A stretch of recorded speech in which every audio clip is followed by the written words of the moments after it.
What's going on, everybody? Thank you for coming back to the channel and tuning in. First of all, I have to give a huge shout out to all the subscribers and everybody that has stuck around and kept supporting this channel. We're at 221 subscribers right now, which does not seem like a lot to a lot of people, but 21 is a very significant number for me in my life, so I'm very thankful for every single one of you that keep supporting me. If you're not subscribed, please get on here. I'm going to be putting a lot of cool content out. We got the Pro Superstar Shootout this month that we got to talk about with NHRA. I'm going to be at Bradenton Motorsports Park at the Freedom Factory for the World Series of Pro Mod. I cannot wait for March to come. We are literally 28 days away. I am so excited. And we got the GXP back here. We have a ton of news with it. It is filthy right now. It has been my daily driver for the better part of the Monte being down, just getting some maintenance done to it, so that way when this thing has no engine, I can actually drive the Monte and not be scared that something's going to break or the maintenance that I've been putting off since 2019 is going to come back to bite me. So we're getting all that done right now. We're going to talk about the LS4 community. I have some really exciting intake-related news for all of my Duramax, LS, LT, and Hemi people. I cannot wait to share that with you guys. Yeah, we got a lot to talk about this video, and I am stoked. So before we walk away from the GXP, I just want to show you guys what the stock intake on a GXP looks like, or on just any LS4 for that matter, and give you guys a little bit of background on why I go with cold air inductions for all of my LS builds. So for example, on a GXP or any other LS4 car for that matter, your stock airbox actually is what houses, as you can see with the wiring right here, your trans control module and your actual ECU. They are all housed in the bottom of this box.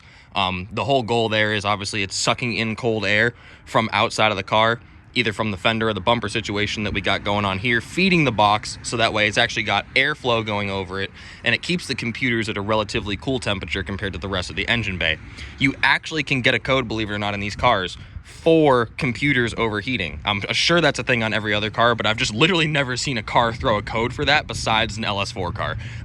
So it's a very unique situation with this airbox. That's why having a really good airbox and an intake to work with is huge for a car like this. As you can see, I'm actually missing one of my clips right here, so there's a small gap where my air filter is right there. This thing's gotta go. The whole engine's getting rebuilt, but I have a solution. If you are an LS, like I said, LT, Hemi, or a Duramax owner, I have a beautiful solution for you guys to get your IATs down, get you a little bit of a boost of power, depending on what engine setup you're running, and actually if you're trying to make more power, plus you're gonna get that intake noise that everybody loves. I cannot wait to talk more about cold air inductions with you guys, so stay tuned for later in this video.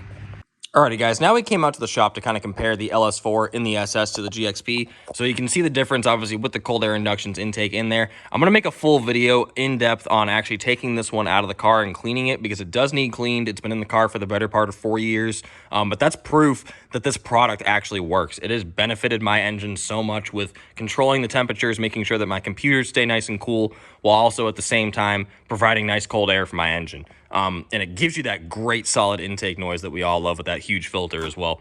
So I'm going to make a full in-depth video, I think, taking this apart and showing you a lot more in-depth. But like I said, they make product for Hemis, Duramaxes, LSs, LTs.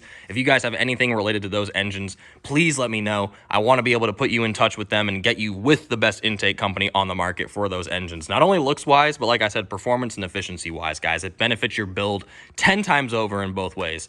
It's going to actually end up going on this RX-8 over here that's supposed to be getting an LS at the end of the year. I don't think they've ever thrown product at a Mazda before, but with it getting an LS, this is the perfect opportunity to show people, if you have a race car and it's not one of the cars that they sell product for, guess what? You can still use their intakes on your car and have it benefit you immensely. So that's going to be a completely different style. It's going to be a completely different benefits package, if you will, because we're looking at track driving as opposed to street driving, but almost the same too if you want to compare temperatures, efficiency control, the looks of the engine bay on a race car and a daily driver too. You want your stuff to look really good too. So this company does a great job of covering all bases where that's concerned. I cannot wait to work with them more this year, guys. Get all the homies that have these engines hooked up with the best product out on the market. Race car, street car, whatever it is, they've got you hooked up. I cannot wait to talk more about them in the next couple of videos. All right, well, why is the SS in the shop besides the oil change? Well, this is the main problem right here. Yeah, those are supposed to be attached to my massive sway bar that runs across the front of my car. As you can see, they're supposed to be sandwiched one on top of the other, attached to the end link, but they snapped, as you can see, right there. That is supposed to be one piece with what I just showed you, and it's supposed to attach to that end link right there, but yeah, clearly we got some issues going on there. So Got to hook the subs back up. Just a bunch of little tiny little things to make this thing the awesome daily driver that it was before it came off the road. And we'll get it back out, serviced and driving again, so that way we can pull the engine on the GXP. This thing has been the better part of my daily for 4 years now, since Black Friday of 2019. I absolutely love this car. Intake was a huge fix for it. Got wheels for it.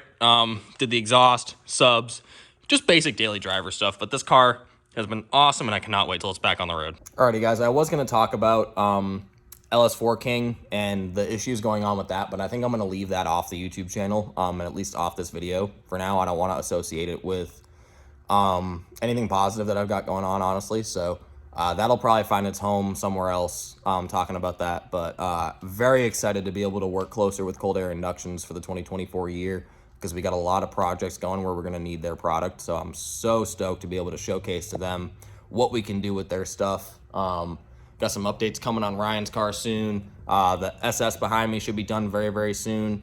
And the GXP build should hopefully get started before I leave for the World Series of Pro Mod in March. I cannot wait. First time ever going to Bradenton Motorsports Park.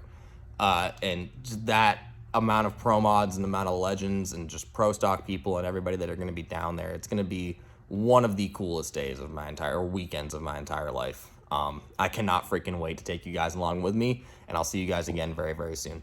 Peace.